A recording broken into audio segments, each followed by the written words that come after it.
आप देख रहे हैं इंडिया न्यूज राजस्थान और मैं हूं आपके साथ रंजना सिंह राठौड़। बहुत स्वागत करती हूं हमारे खास कार्यक्रम बोलियो राजस्थान में।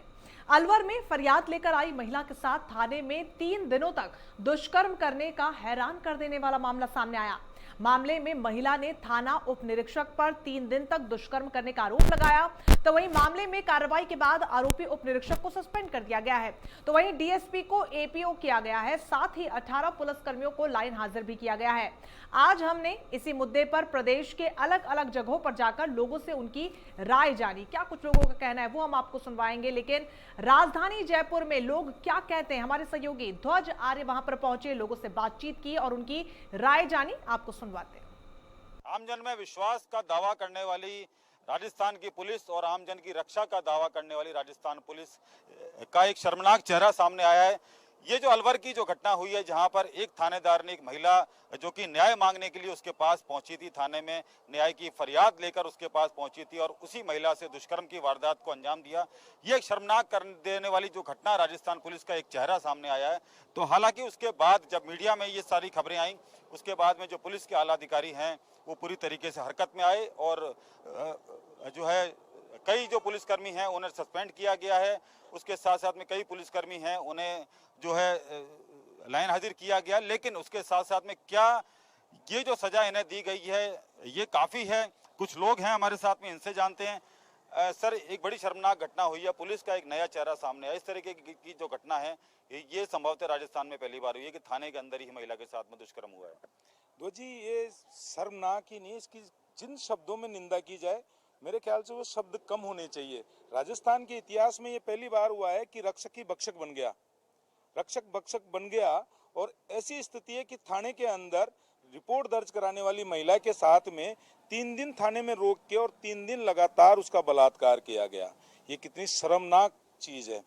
दो जी, ऐसे लोगों को मैं कहता हूँ सस्पेंड नहीं, इनको फांसी पे चढ़ा देना चाहिए। इन लोगों को एक ऐसा कानून लाना चाहिए। और कानून लाके भी क्या करेंगे? राजस्थान में इस तरीके की घटनाओं से राजस्थान शर्मसार हो रहा है, महिलाएं शर्मसार हो रही है, हम जैसे लोग, आप जैसे लोग शर्मसार हो रहे हैं। एक महिला न्याय मांगने के लिए आती है लेकिन उसका जो है शोषण किया जाता है 3 दिन तक। क्या पूरे थाने की जिम्मेदारी तय नहीं होती? क्योंकि महिला आती है, रूम में जाती है, उसके साथ में जो है दुष्कर्म की वारदात होती है, महिला चिल्लाती भी होगी, तो क्या पूरे थाना इसमें जिम्मेदार है? बिल्कुल, पूरा थाना जिम्मेदार है, पूरा पुलिस प्रशासन जिम्मेदार है। मतलब आप ये देखिए कि रक्षक जो पूरी जनता का, जिसके ऊपर विश्वास के हम जो पुलिस होती है उस पर आम आदमी का विश्वास होना चाहिए, उसका विश्वास कैसे करेंगे आदमी? थाने में रिपोर्ट दर्ज कराने गई महिला और उसका न्याय मिलना तो दूर, उसके साथ में अप्रिय घटना और हो गई ऐसी। तो ऐसे थानेदार को तो बिल्कुल फांसी की सजा हो जानी चाहिए। और अकेला थाना ही जिम्मेदार नहीं है, पूरा राजस्थान का पूरा पुलिस प्रशासन जिम्मेदार है उसके लिए, राजस्थान की पूरी सरकार जिम्मेदार है उसके लिए। राजस्थान का ऐसा शर्मसार करने वाला वाक्य आज तक राजस्थान के इतिहास के अंदर नहीं हुआ और ऐसी निंदा करनी चाहिए और गहलोत जी को इन लोगों के खिलाफ कानूनी कार्रवाई करवानी चाहिए। जानकारी आला अधिकारियों को मिली है, उसके बाद में कार्रवाई भी हुई है। 18 जो पुलिसकर्मी हैं लाइन हाजिर किए गए हैं और जो एसएचओ हैं सस्पेंड किए गए हैं। खुद जो एसआई है जो कि जिन्होंने ये पूरा कृत्य किया था उन्हें भी सस्पेंड कर दिया। फिलहाल अभी जो है पुलिस कस्टडी में। आपका क्या कहना है इस पूरे मामले को लेकर?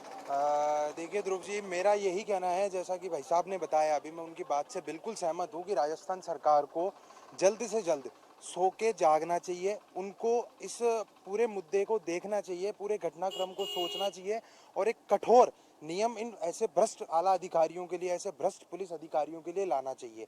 जैसे कि इन्होंने बताया कि फांसी की सजा, मैं बिल्कुल इस बात से सहमत हूँ कि इन व्यक्तियों को फांसी की सजा होनी चाहिए। रेप करने वाले हर व्यक्तियों को, बलात्कार करने वाले हर व्यक्ति को फांसी की सजा होनी चाहिए। मैं ये नहीं कहता कि सारा पुलिस प्रशासन इस चीज़ के लिए जिम्मेदार है, लेकिन कम से कम ये जो ऐसे अधिकारी पकड़ में आ रहे हैं, जो रिश्वत लेते हुए पकड़े में जा रहे हैं, जो रेप करते हुए पकड़ में आ रहे हैं, इन अधिकारियों को तो अपनी ड्यूटी से रिजाइन दे देना चाहिए स्वयं को ही, और स्वयं को ही फांसी की सजा सुना देनी चाहिए इनको स्वयं को ही। जब जाके कोई पुलिस प्रशासन बच पाएगा, जब जाके हम और आप जैसी भोली भाली जनता रह पाएगी। एक आंकड़ा सामने आया है कि 796 महिलाएं जो है थाने और एसपी ऑफिस गई हैं। तो मुख्यमंत्री अशोक गहलोत ने भी ये बात कही है कि कोई भी अगर महिला थाने आती है उसकी एफआईआर दर्ज करनी बहुत जरूरी है। 796 महिलाएं गई हैं लेकिन उनकी सुनवाई नहीं हुई है। उसके बाद में जो कई महिला हैं कोर्ट के माध्यम से उनकी एफआईआर दर्ज हुई है। तो क्या जो नियम बनाने की बात की जा रही है राज्य सरकार के द्वारा, ये कितना सही है? पुलिस जो है महिलाओं की बात नहीं सुनती है।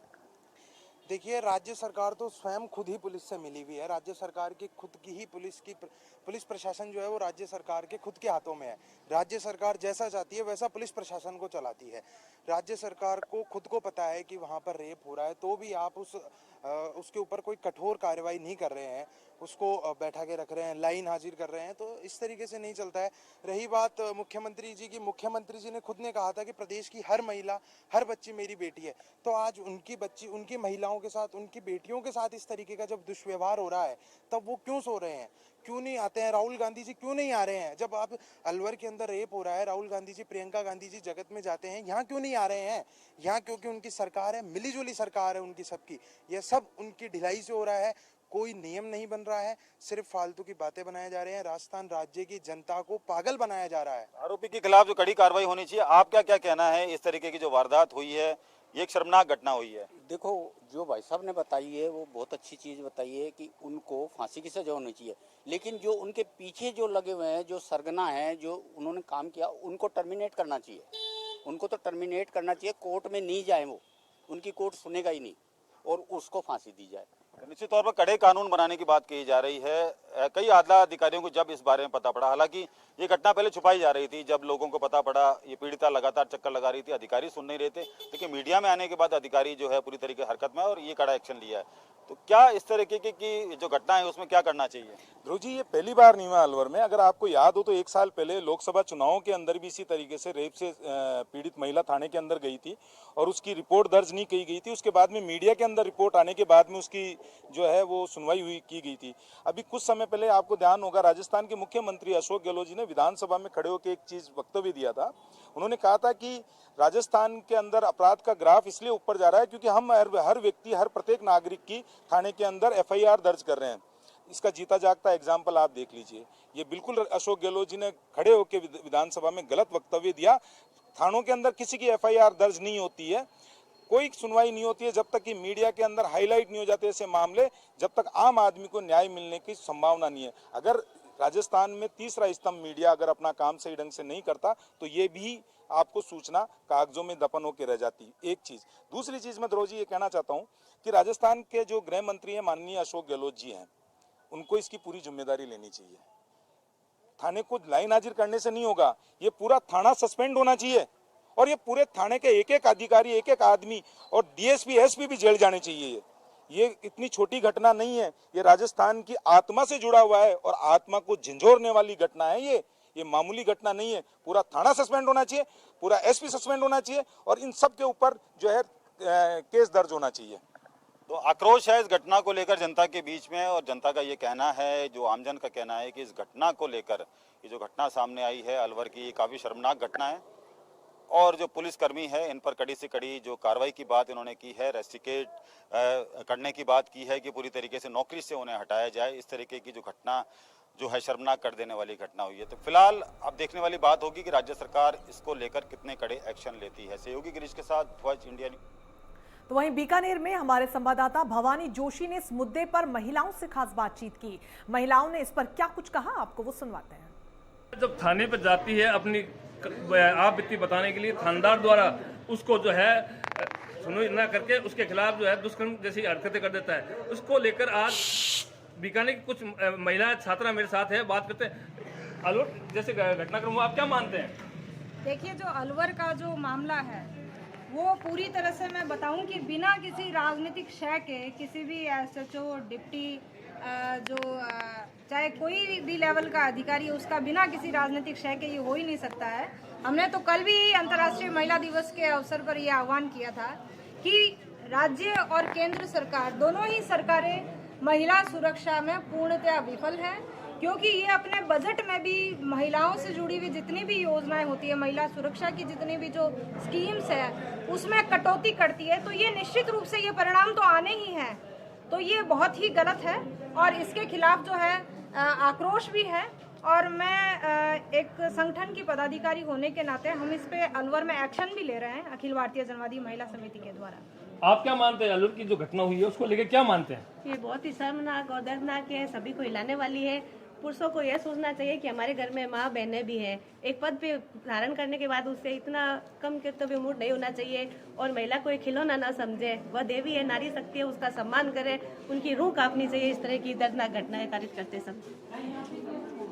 मानते हैं उसको?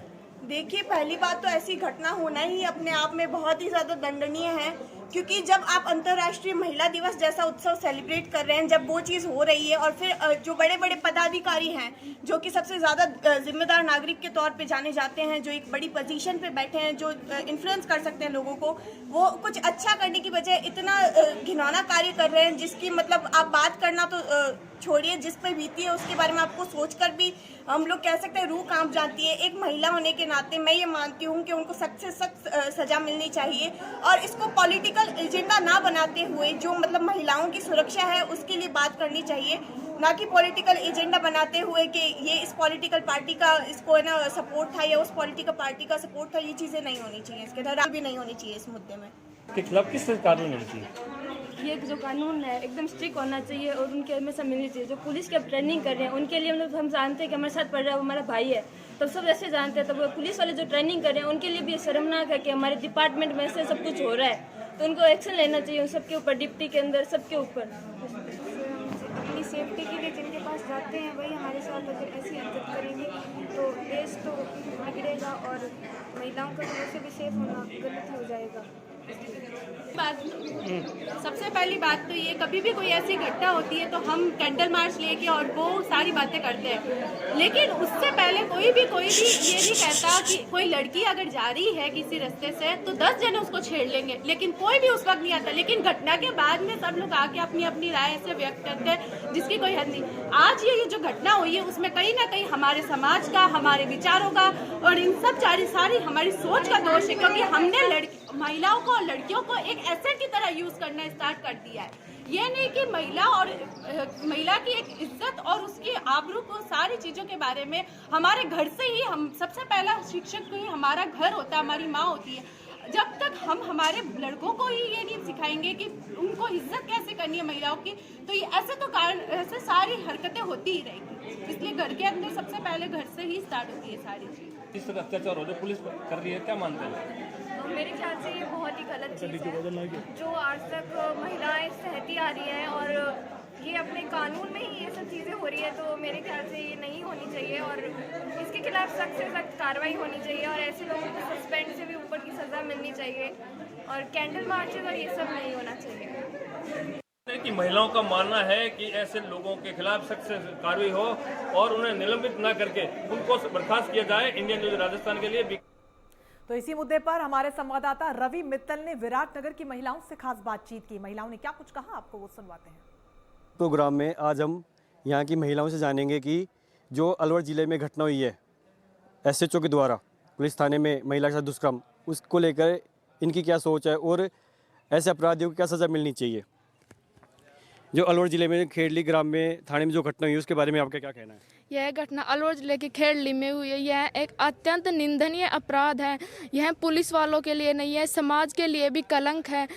ऐसे गुनहगारों को फांसी की सज़ा दी जानी चाहिए और ऐसे गुनहगारों को सस्पेंड नहीं, उन्हें आजीवन नौकरी से बर्खास्त कर देना चाहिए और पुलिस थानों में गेट से लेकर सभी कमरों में CCTV कैमरों की व्यवस्था की जानी चाहिए, जिससे कि पुलिस कंट्रोल रूम तक पहुंच सके और वो भी जान सके कि यहाँ पर पुलिस वाले आम जन लोगों के साथ में कैसा व्यवहार कर रहे हैं। यहाँ पर सभी लोगों को थाने में उनकी रिपोर्ट नहीं दर्ज की जाती है, उनको 1-1, 2-2 घंटे तक बैठे रहना पड़ता है और फिर उनकी रिपोर्ट दर्ज की जाती है। ऐसे गुनहगारों को फांसी की सजा भी दी जाए और सभी पुलिस थानों में रात में ड्रिंकिंग होती है। 90% लोग ड्रिंकिंग करते हैं और यदि रक्षक ही भक्षक बन जाएंगे तो आम जन का क्या होगा। आम जन में विश्वास और अपराधियों में डर, इसका उल्टा हो रहा है। अपराधियों में विश्वास और आम जन में डर हो रहा है। यह एक अत्यंत निंदनीय अपराध है। ऐसे अपराधियों को क्या सज़ा मिलनी चाहिए? ऐसे अपराधियों को फांसी की सज़ा मिलनी चाहिए। यहाँ के महिलाओं का कहना है कि ऐसे अपराधियों को फांसी सज़ा मिलनी चाहिए। आगे हम इन महिलाओं से जानते हैं कि ये क्या सोचती हैं, उनका क्या कहना है। ये घटना हुई इसके बारे में आपका क्या कहना है? ये घटना अत्यंत निंदनीय है, क्योंकि यहाँ पे जो ये गुनाहगार हैं उनको या तो फांसी दी जाए या उनको देखते ही गोली मार दी जाए या उनको बीच चौराहे पे लटका कर फांसी देनी चाहिए। क्योंकि ऐसे जब पुलिस वाले ही ऐसा अपराध करेंगे तो आम जन का क्या होगा फिर। और इनको सस्पेंड कर देना चाहिए। और महिलाएं कब सुरक्षित होंगी? महिलाएं जब इनके लिए अलग से पुलिस स्पेशल महिला थाने बनेंगे और इनके बारे में अत्यंत सोचना पड़ेगा। जो ये घटना हुई है अलवर जिले में, इसके बारे में आपका क्या कहना है?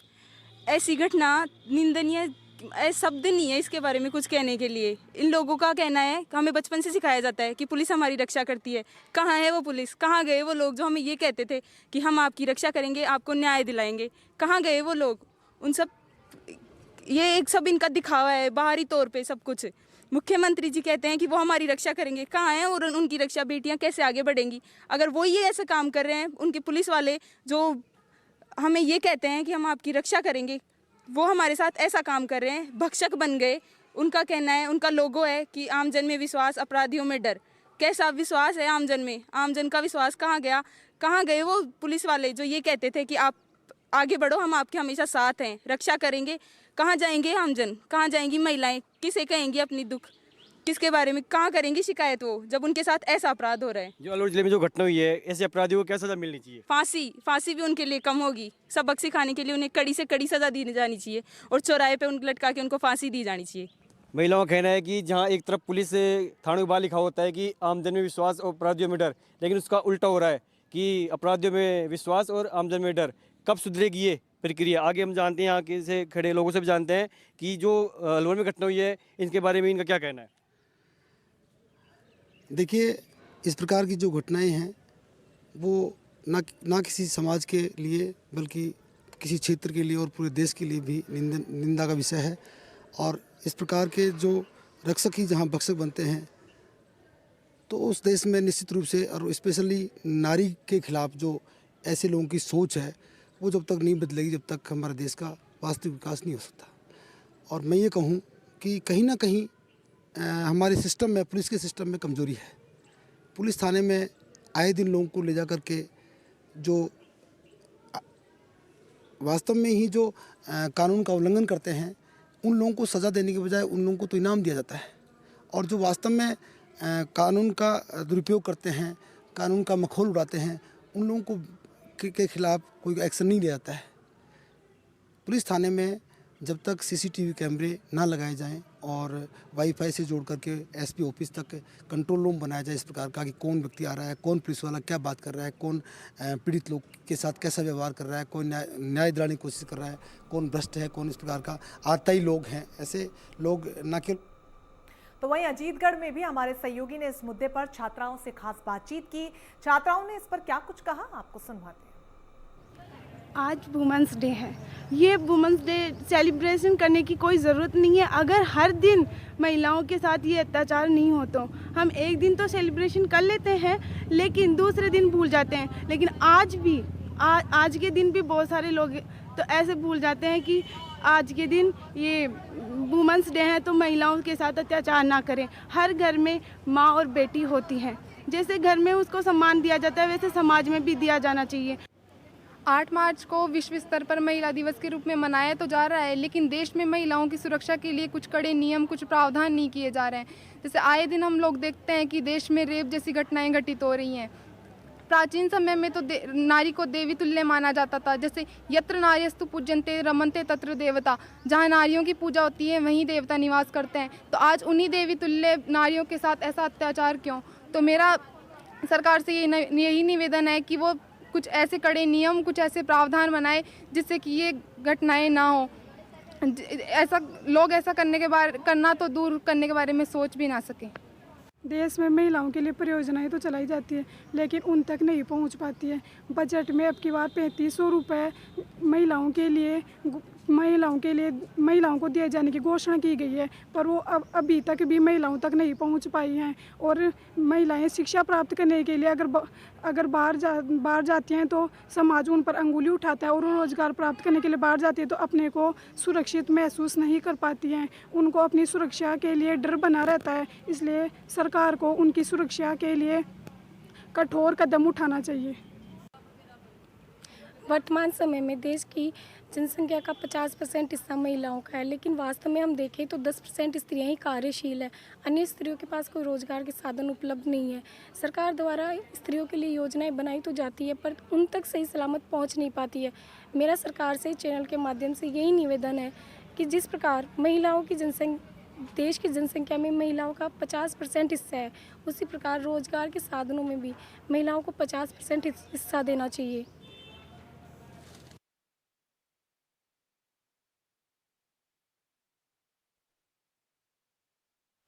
ने राज्यपाल को अपना इस्तीफा सौंप दिया है। कल होगी भारतीय विधायक दल की बैठक। बीजेपी विधायक दल की ये बैठक होगी कल।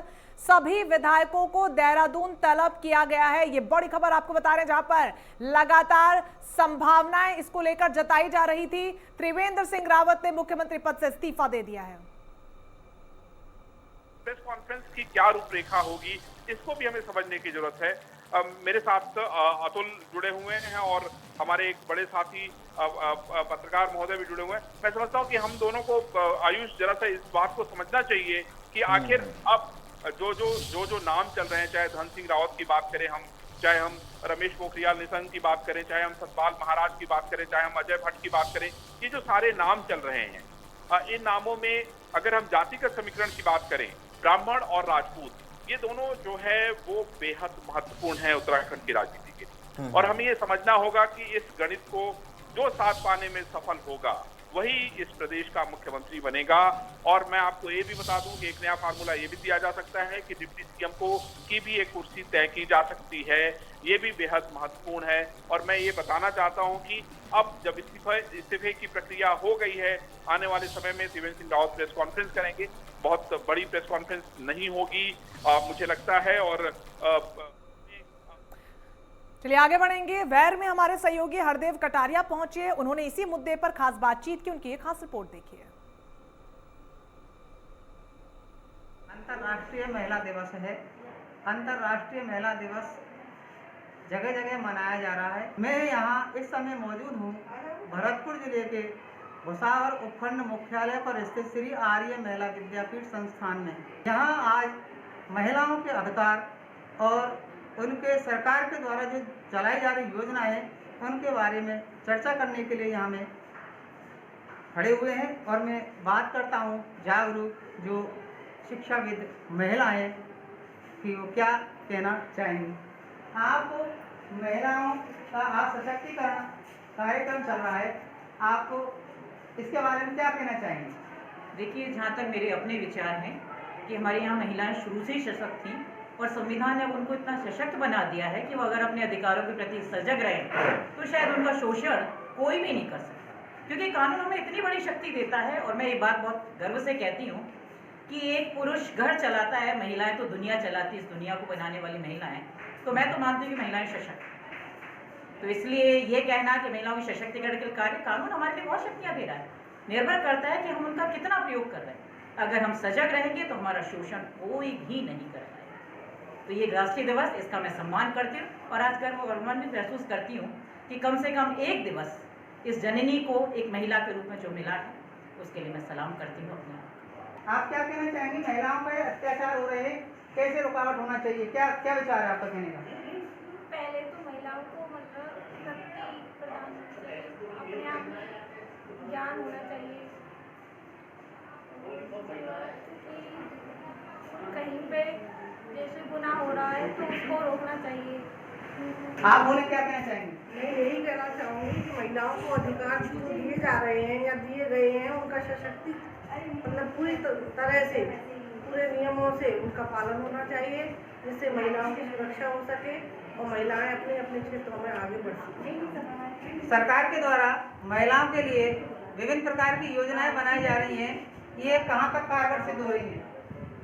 नहीं, सिद्ध तो हो रही है, महिलाओं को सुविधा भी मिल रही है और सारी जो परेशानी है उनसे निजात मिल रही है, लेकिन पूरी तरह से छोटी जगहों पर उनका पालन नहीं हो रहा है। बड़ी जगहों पर लोग जहाँ जागरूक है वहाँ हो रही है, लेकिन जहाँ लोग जागरूक नहीं है, महिलाएं खुद भी जागरूक नहीं है, तो महिलाओं को खुद को भी इसके लिए जागरूक होना पड़ेगा, तभी जाके महिलाओं की सुरक्षा हो पाएगी। महिलाओं पर अत्याचार हो रहे हैं, आप क्या कहना चाहेंगे? महिलाओं के अत्याचार से संबंधित जो बात है, ये सही है कि अत्याचार हो रहे हैं और प्राचीन काल से अत्याचार होते रहे हैं, लेकिन वो अत्याचार तभी रुक सकते हैं जब महिलाएं स्वयं शिक्षित होंगी अपने अधिकारों के प्रति। केवल और केवल सरकार कुछ नहीं कर सकती है, इसमें सरकार के द्वारा सुविधाएं दी जा सकती हैं, लेकिन उनका पालन स्वयं व्यक्ति को करना होता है। और अगर महिला स्वयं को कमज़ोर मानती है तो ये इसकी भूल है, क्योंकि वो कमज़ोर है ही नहीं। सृष्टि का संचालन जब महिला से होता है तो महिला को सशक्त कौन कर सकता है? प्रसव की पीड़ा को क्या कभी किसी पुरुष ने झेला है? कदापि नहीं। तो महिला झेलती है तो महिला तो सशक्त है। ये हमारी और पुरुषों की भूल है, ये हमारे इतिहास की भी एक भूल है कि महिला को सशक्त करना है। महिला को सशक्त कोई ना आज तक कर सका है और ना भविष्य में कभी कोई कर सकते हैं। जब तक महिला स्वयं अपनी अंतरात्मा से सशक्त नहीं होती है तब तक उसको सशक्तिकरण कोई नहीं दे सकता। और महिला आज के काल तक अब काफ़ी कुछ अपनी उन बंदिशों को तोड़ चुकी है, बंदिशों से उसने निजात पा लिया है। सरकार का ये एक बहुत अच्छा कदम रहता है कि वो समय समय पर महिलाओं को अधिकार देती है, उन्हें जागरूक करने का प्रयास करती है, लेकिन इसके लिए महिला को स्वयं शिक्षित होना होगा। और आज महिलाएं बहुत सशक्त हैं और बहुत आगे बढ़ चुकी हैं और आज पुरुषों से अधिक हैं। इसीलिए शायद बात जो कही जाती है कि महिलाओं को सशक्त करना है, कदापि नहीं। अब तो पुरुषों को सशक्त होने की बात है। धन्यवाद। ये इन लोगों का यहाँ कहना था। वेड़ से इंडियन न्यूज के चलिए इसी के साथ बोलियो राजस्थान में फिलहाल के लिए बस इतना ही, लेकिन लगातार बड़ी खबरों के लिए आप बने रहिए हमारे साथ। नमस्कार।